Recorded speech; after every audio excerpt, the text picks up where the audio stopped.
the anatomy of emerging locations. What is that pointer that makes you know a location is emerging? Not all cheap or rather affordable lands are the same.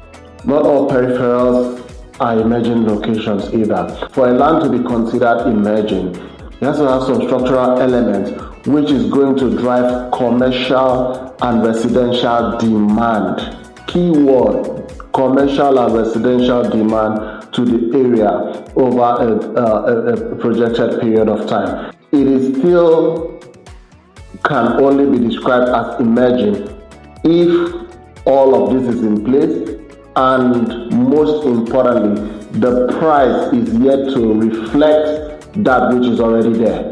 Not that which is promised or that which is to come, but that is already there and in motion, is being developed, is physical. So that is what makes a location emerging. We are not talking about speculative appreciation or speculative projections. For a city like Abuja, one of the anchors I keep emphasizing about is called the aggregate anchor in the book, the CIGA framework. The reason why the aggregate is so important is because in case a specific anchor, which of course fails, or even the ghost anchor never comes to life, you need the floor of the investment, which is what the aggregate anchor. What are the factors that will drive commercial and residential anchor if specific highlight projects do not come to life? That is what we call the aggregate anchor. And in a city like Abuja, this aggregate anchor is driven by the over-expanding population of Nigeria to start with. We are talking about 9 million babies every single year. Sometimes we really don't appreciate this data because we are a populous nation. Recently, Namibia, and it dawned on me that Namibia as an entire country just has a population of about 3 million people. 3 million. And yet Nigeria is giving birth to 9 million people every year. So we are producing like 3 times the population of Namibia every year. You see, that is major because I keep asking a question: where are these people going to live in the next 10 years? Where are they going to live? When they leave their parents' house, where are they going to live? So that forces pressure on the city. And so it's very important to take note of that. The second factor there is the fact that the median age of Nigerians is 18.3, thereabout, 18.3. That means an average Nigerian is young. So the big question I always typically ask is this: they are 18 years today. We are roughly talking about over 100 million Nigerians are just around 18 years now. So the big question is, 10 years from now, they'll be 28, right? So as a strategic investor, over 100 million people will be needing accommodation in the next 10 years. Where are they going to live? And then the third factor is urban migration.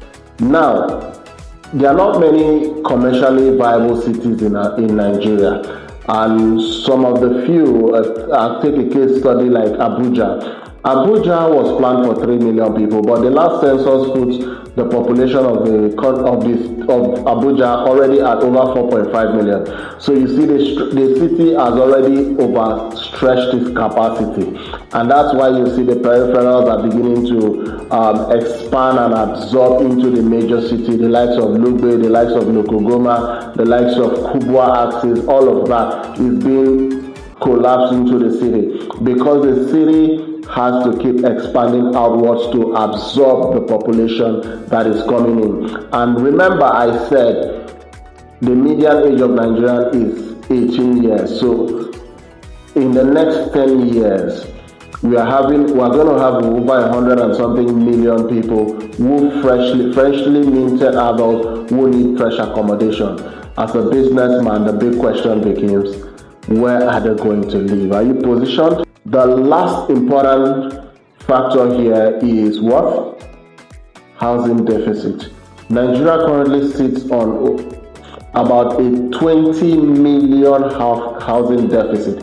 20 million housing deficit. It is ridiculous to think about 20 million. We need 20 million houses as of today to even meet up this current demand. Now think of when the extra 100 million people come in. What does this lead to ultimately? It leads to the pressure called demand and supply. And that is simple economics. When a lot of people are chasing few available lands, what do you think happens to the price? It becomes more expensive. It's just economics. It's just economics. So as a smart investor, I always say this: smart money moves early to position in emerging locations. They're not trying to buy already developed areas. No, they move to emerging locations to position ahead for the city to arrive and meet them there. And when the city arrives and meet them there, we now call them what? Old money. That's how old monies are created. Know this: a city doesn't ask permission to expand. It follows the pressure. Smart money moves early into these inevitable corridors and positions there and plays the long game, while the rest of the city comes to meet them there. And that by then, they will look very smart and intelligent, and then we call them what? Old money. My advice is always play the long game. Play the long game.